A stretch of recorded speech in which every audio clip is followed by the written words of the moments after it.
Assalamualaikum warahmatullahi wabarakatuh. Perkenalkan, nama saya Yulia Pratiwi dengan NIM 2104296.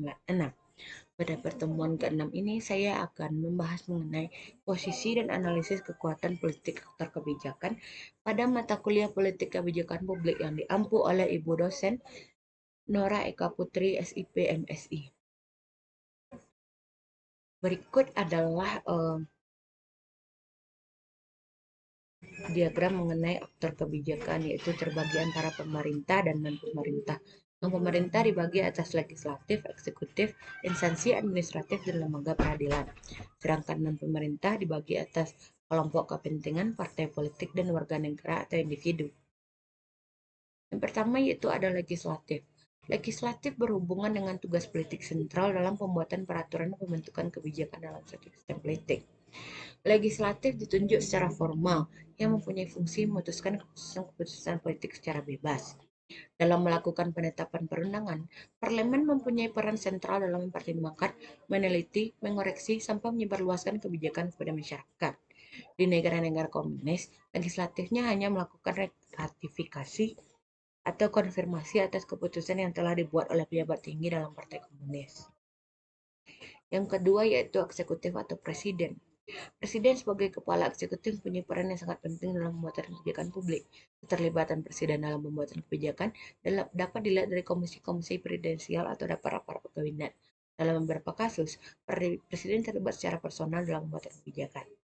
Selain keterlibatan secara langsung, kadangkala presiden juga membentuk kelompok-kelompok atau komisi-komisi penasihat yang terdiri dari warga negara swasta maupun pejabat-pejabat yang ditunjuk untuk menyelidiki kebijakan tertentu dan mengembangkan usulan-usulan kebijakan. Yang ketiga yaitu yudikatif. Lembaga yudikatif mempunyai kekuasaan yang cukup besar untuk mempengaruhi kebijakan publik melalui pengujian kembali suatu undang-undang atau peraturan, melalui peninjauan yudisial dan penafsiran undang-undang. Tinjauan yudisial merupakan kekuasaan pengadilan untuk menentukan apakah tindakan legislatif regulasi sesuai dengan konstitusi atau tidak.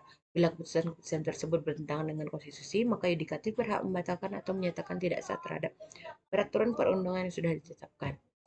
Yang ketiga yaitu instansi administratif.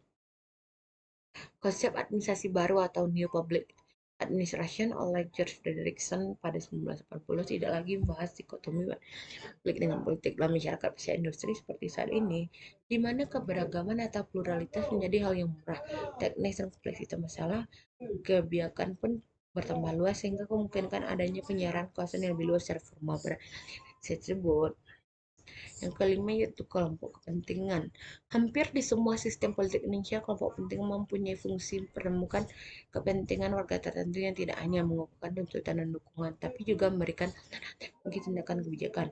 Mereka memberikan banyak informasi kepada pejabat publik yang bahkan seringkali pada hal-hal bersifat teknis mengenai sifat dan akibat yang dapat ditimbulkan dalam suatu usulan kebijakan.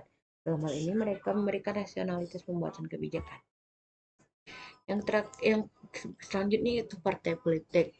Selain berpikir untuk peroleh kekuasaan, partai politik juga berusaha menghasilkan kebijakan publik yang menguntungkan bagi konstituennya, manakala mereka memenangkan pemilihan umum. Ketika partai politik sudah duduk di parlemen, mereka sering memberikan suara yang berhubungan dengan posisi kebijakan partai.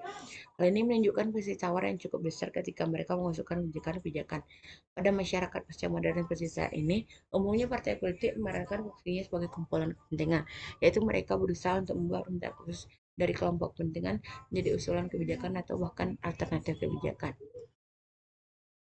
Yang terakhir yaitu warga negara atau individu. Meskipun tugasnya itu membuat kebijakan biasanya diberikan kepada pejabat publik, namun dalam beberapa kejadian warga negara sebagai individu masih mempunyai peluang untuk berpartisipasi secara langsung dalam pembuatan kebijakan. Dalam tataran normatif demokratik, warga negara mempunyai kewajiban untuk didengarkan dan pejabat mempunyai kewajiban untuk mendengarkannya. Pada pertemuan ke-6 ini mungkin hanya itu yang dapat saya sampaikan. Terlebih dan terkurang saya mohon maaf. Assalamualaikum warahmatullahi wabarakatuh.